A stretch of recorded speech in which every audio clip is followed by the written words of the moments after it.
Hi, welcome. I'm Kibibi Monet, and I want to take you on a journey through the magic, the music, and the motions of the Jazz Alley. Now, ladies and gentlemen, please make these guys feel welcome. The world-famous Count Basie Orchestra.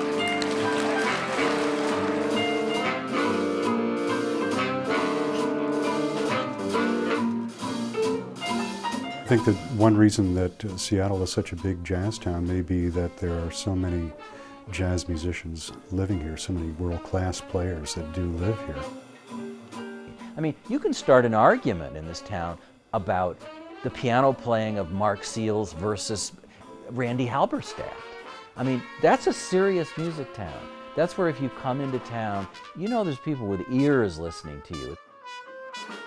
I've been the stereotype, I guess, in the old days when we could still smoke in clubs, you know, with a scotch in one hand and cigarette in the other, and a great band on stage. Gotta love it. And if you love it, you've probably been to the Jazz Alley. Coming up on 30 years of providing a venue for world-class jazz. The Alley has heard the likes of Dizzy Gillespie, Oscar Peterson, Ernestine Anderson, Ray Brown. And just to think it's right here in our own back alley.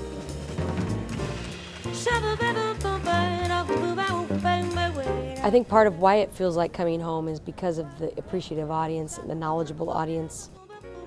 It's very interactive. It has a lot of intimacy, which I really appreciate.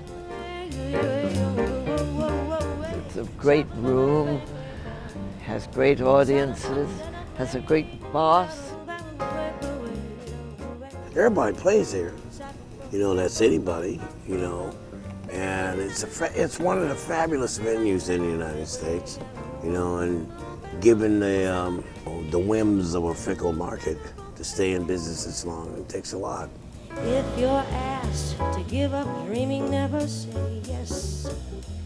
Just how far to chase a star is anyone's guess. To be honest with you, a lot of it was trial and error. Your dream will come true. I've always been interested in music. I've always listened to it. I've always been enthralled by it, and have a kind of a passion that goes way back. He really does know and love the music. He's not some bozo who just got into it because he wanted to make a dollar. Nobody goes into jazz for that reason. And one of the reasons that Jazz Alley has been one of the long-running clubs, when we see other cities, some bigger than Seattle, that haven't had a club with this much history, is that John is a stubborn man.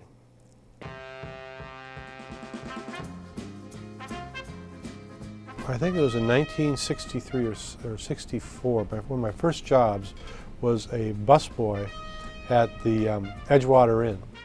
They would bring in people like the Tijuana Brass, they had George Gobel, they had Joey Brown was there, and I would work down in the restaurant and I would sneak up the back stairway and listen to some of the performers. And I was like really wide-eyed and really enthralled with that. So that really piqued my curiosity. I decided that I wanted to become a musician, so I went out and bought a set of drums, and I formed a band called Joe Bananas and the Bunch. And it was called Joe Bananas and the Bunch, a group with appeal. And it was a lounge band, and I was the weakest player in the band, and actually got fired from my own band after a while. We're glad he got fired, because in 1971, John joined his brother Gus, who had opened the Pioneer Bank Restaurant and Nightclub at First and Yesler. John took on hiring talent, and he was damn good at it, something he credits to the smarts of New York agent Jack Whittemore, who was also the agent for Miles Davis. He had in his stable Miles Davis, Thelonious Monk, Betty Carter, Stan Getz, Sonny Stitt, Ahmad Jamal, and he was kind of my mentor. We talked almost every day for years, and he kind of really taught me a lot about the music, about booking the music and the business of running a music club. If you're thinking opening his own club came next, hang on. John took his new skills east to manage the now famous Blues Alley in Washington, D.C., which happens to be the second longest running jazz club in the country. After success there, he headed back to Seattle with a new wife and a dream. When he started out at Jazz Alley in the U District, the jazz world being what it is, people said, well, they'll probably last 3 months.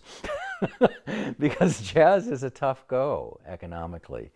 But the jazz scene was pretty darn good at that time. Everyone's very nostalgic in the jazz community about the club that was on the Ave. I mean, it was clearly not feasible for a long time. It was small. I think it sat maybe 85, 125 people. But I have such fond, warm memories of seeing Dave McKenna there, the great saloon piano player, as he describes himself, from Boston. I mean, Dave just came in there, didn't say nothing, sat down at the piano and played his butt off for an hour. People like Earl Father Hines, a legend in jazz history, recording with Louis Armstrong in the 1920s, for God's sake, played for Jazz Alley in the U District for a week. Dexter Gordon on one of his many comebacks and returns in the late 70s. I can just see him on stage holding that tenor saxophone out the way he would, flat, to present to the audience as if to say it's the horn that played the music, not me. I used to go down all the time on Monday nights, especially. As a matter of fact, I was working for a radio station at the time in the early 80s called K-Jazz, KJZZ, and we hosted a Monday night jam session there. So it was all the fabulous local artists, many of whom, thankfully for us, still reside here. You could go hear John Bishop on drums and Chuck Deerdorf on bass and Dave Peck playing piano and Mark Seals down there with his group. In the early days, he hired a lot of local guys to play behind famous people who came through town. And I got to do a lot of that, and I learned a lot. Other musicians from around town would come do the hang on Monday night. If you were a jazz musician, you know, Jazz Alley in the University District was definitely the place to be. In fact, that club became so popular that lines were trading outside. And John decided after 4 years that he'd open a second club. He called that Jazz Alley Downtown, located over there on 2nd Avenue in Pioneer Square. For a while, John was under the influence of a financial advisor who said, well, you should really franchise this place and have 2 jazz clubs. You could barely make one work, so nobody knew what that was about. The idea was bringing in bigger bands, different names, and then trying to shake it up a little bit. So I said, well, I don't know if 2 jazz alleys in one town is a good idea, but you know, what the heck. So we went down there and tried it, and I was correct. My original assumption that it wasn't a good idea. There are jokes about that kind of thing. You know, if I win the lottery, I think I'll open a jazz club and run it until the money runs out. John has only survived because he has danced with the marketplace. And back in '85, John was dancing as fast as he could. He closed down both clubs in the University District and in Pioneer Square. And later that same year, he reopened at the current location on 6th and Lenore.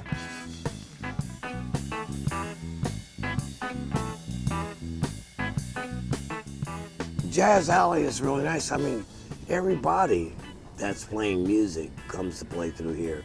I remember one time being in town with the Music Maker, and I had about a half an hour break, and I came down here. It was unbelievable. It was Hank Crawford, Frank West. That was a real nice night here for me, to come down and walk in and go like, oh my God, that's a slice of music I didn't even know still was happening.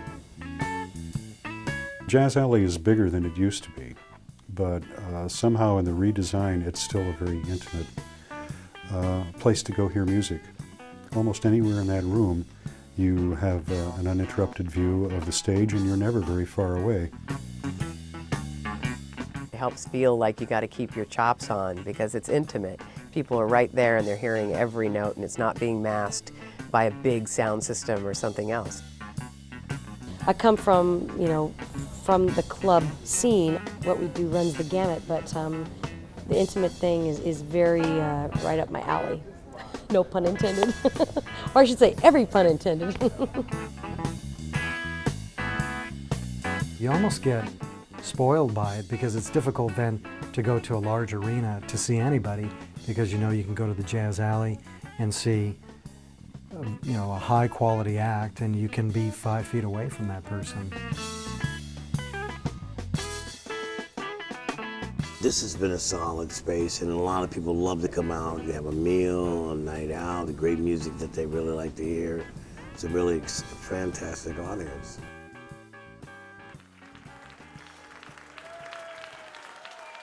When artists go into a club, they need special attention. Well, let's face it, they can be a temperamental lot. The Alley knows that, and they do what it takes to keep them coming back. I'm used to the days of the Hickory House when the cash register would ring, and there would be so much noise, but the club owner's son, I think he would purposely ring the cash register. When I was playing a ballad, he just knew when that was going to happen. So just to annoy them all, after the end of the set, I would help myself to a drink on the way out. Not because I wanted it, but because I could. If you're working a club where the boss doesn't seem to like the music, or he keeps fiddling with the microphone, or stuff like that. I mean, John lets us do our thing. He doesn't bother us. And I remember working for a guy years ago. He would get us on one side and tell us what to play. I want to hear more bossa novas. If John did that, I'd be very surprised. Club owners in general, they have to love the music, but it's a business. The first time he hired me to play behind Mark Murphy, he said, and I'll pay you $400 a week to do it. And I said, okay. And he was mad. And I said, why are you mad? He said, well, because you didn't negotiate with me. Because that's business, right?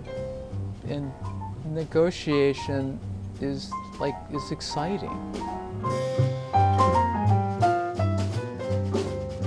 This is a man who really knows how to run a business, but he's hard-nosed and ruthless in doing so. And anybody who's ever worked for him will tell you that. He's fair, but he will not spend more money than he's going to make, and he's gone bankrupt.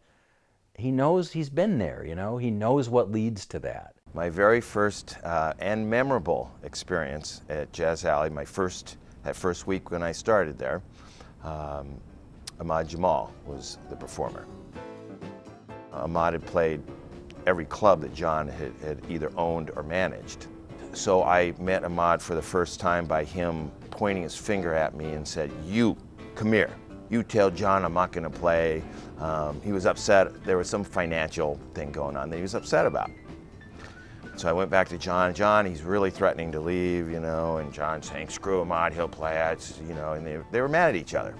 So he played, and John and him did not talk, and then the next night went through the same thing. And then the third night, Ahmad and John are sitting down, drinking, laughing, having a great time. And this was my introduction to Jazz Alley, and I'm going, what did I get myself into here? Dinner specials coming? Right now, here we got 2 of them. I've been really lucky with some of the employees that I've had. The reason that they're here is because they all have a passion for the music. They're all excited about being involved in some way with the music and being touched by it.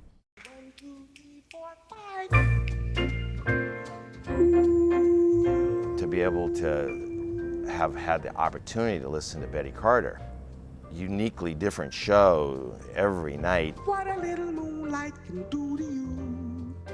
And one night she's, so wonderful and on fire, and gracious, and another night she'll be doing the same thing, and she'll turn around as she's singing, and I see her from the side, and I see her turning around and yelling at the drummer, "Pick up the bass, goddammit!" And then she'll turn back to the crowd and like nobody saw it.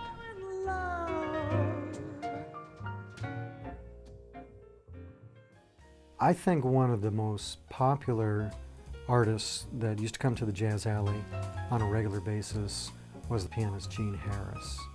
And there was something about the way that Gene Harris communicated to the audience, I think it was just through his pure pleasure of playing, and he just drew people in a way that I've never seen any other performer, jazz performer do. So many amazing performances there. One of the funnier ones that's legendary in Seattle is Abdullah Ibrahim, the great South African pianist, who came in with his band Akaya and wouldn't get off the stage. I kept grabbing the microphone thinking, oh, okay, now he's over, and I go, let's hear for Abdullah, and then he started playing something else. I can't remember how long the show was. It might have gone on for like 2.5 hours. They played for 3 hours and 10 minutes straight without a break.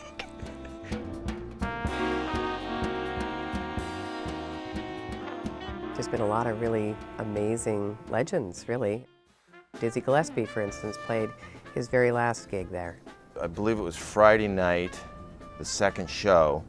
He was back in the band room. He had a nurse traveling with him. He'd been ill. They said, well, he's not feeling well. We got a full house here for the second show, and the crowd's waiting. I'm thinking I'm going to have to cancel the show. Finally, they come out and said, okay, he's going to play. And he comes walking out of the dressing room. He's got a male nurse. He's got his, arm around his arm, helping him. And he starts walking. We had these wood stairs that walked up to the stage then, and he walks up and starts clowning around on stage and plays this incredible set of music.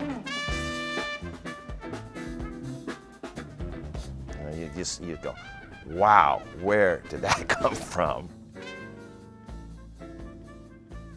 It's kind of hard being around for 27 years, and a lot of those people that we knew and loved and worked with year in, year out are all gone now. For example, Ray Brown just passed away. Stanley Turrentine, Betty Carter, Dizzy Gillespie, Dexter, Stan Getz. And all of those people were remarkable. To be around them was so enlightening and so fulfilling that it was really hard to see them go. Truth is, if the Alley had only been about booking big names, I'm not sure they'd be celebrating their 30th birthday. Over the years, John has booked a lot of artists who first played the club as virtual strangers. When I started at KPLU, I was the morning jazz host, and John Demetrio used to call me up and say, hey, what's going on? Who's hot right now? Who do you like? And a couple of weeks before one of his phone calls to me, I was in New York, and I saw a young piano player by the name of Harry Connick Jr. And when I went back to Seattle and John called me, and he said, oh, who's hot right now? And I said, there's this guy, Harry Connick Jr. you ought to look into. I mean, this guy's got a lot of talent. And so John brought him out to the Alley, and the timing was fortunate for him too, because When Harry Met Sally, the movie, had just been released, so he thought after that I had some kind of magic touch, but I didn't. I just kind of got lucky on that one. If John Demetrio knows anything, he knows jazz is no longer the private domain of an elite group of insiders. Now, jazz is about inviting everybody.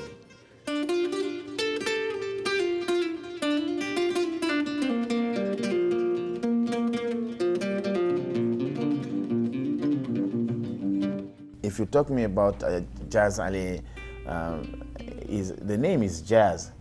I think they play only jazz music in this club. This is my third time to come in Jazz Alley. Maybe that proves they like what I do. Music evolves. It just keeps evolving.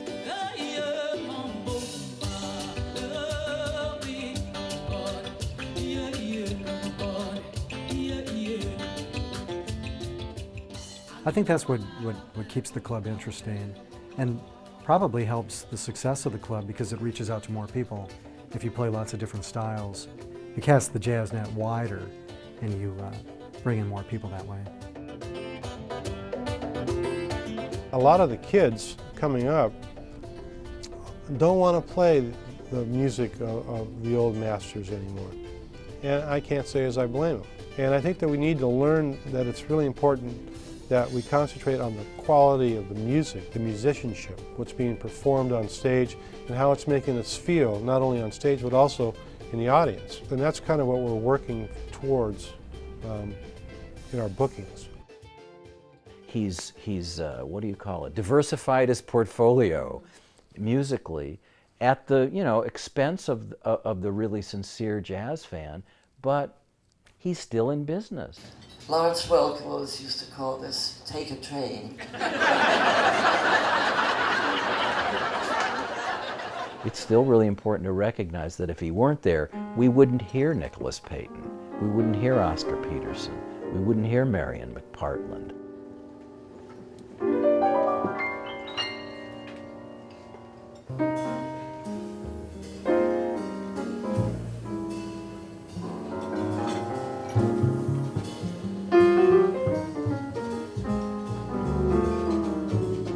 I'm 57 now, and I have an 18-year-old who is interested in music. And he works here, he works back in the kitchen. He likes being behind the scenes like his dad. But he has a passion for the music. And I was thinking to myself, although I haven't really talked it over with him, that I'll probably be looking to get out of this somewhere around the time I'm 70, which would make him 30, 31, which is the same time that I started Jazz Alley. That's the age I was when I started Jazz Alley. So maybe, who knows, maybe he'll come in and take over, send the old man home and keep the flame burning. That you going fishing, baby, all the time, baby, going fishing too. Your life, your sweet vibe, catch more fish than you. Little fish bites a big eye could be. Took that up like your lady. In my life, I'm going fishing, I'm going fishing, baby going fishing too. When I'm down to my favorite fishing hole, I got myself a pole in line. 9-pound catfish on bottom, came I got it. On the mama about supper time. Little fish bites, big eye, good bait. Little tip that up, I like your leg. Baby in my life, I'm going fishing. Brother, just about to run me out my mind. Say, man, can I go fishing with you? Come on down to my baby fishing hole. Think that brother of mine did do. 7-pound perch on the bottom, Jimmy got him now. Took him on the mama, say he's real gone. Baby in the line, he's going fishing. Mama going fishing, baby going fishing too. Bet you going fishing, baby, all the time. Baby going fishing too. Your sweet vibe catch more fish than you. Little fish bites a big eye, good bait. Tip it up like you're related.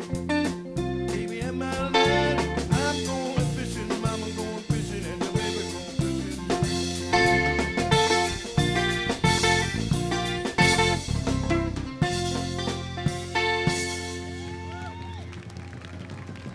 fishing. Yeah, that's the power of jazz.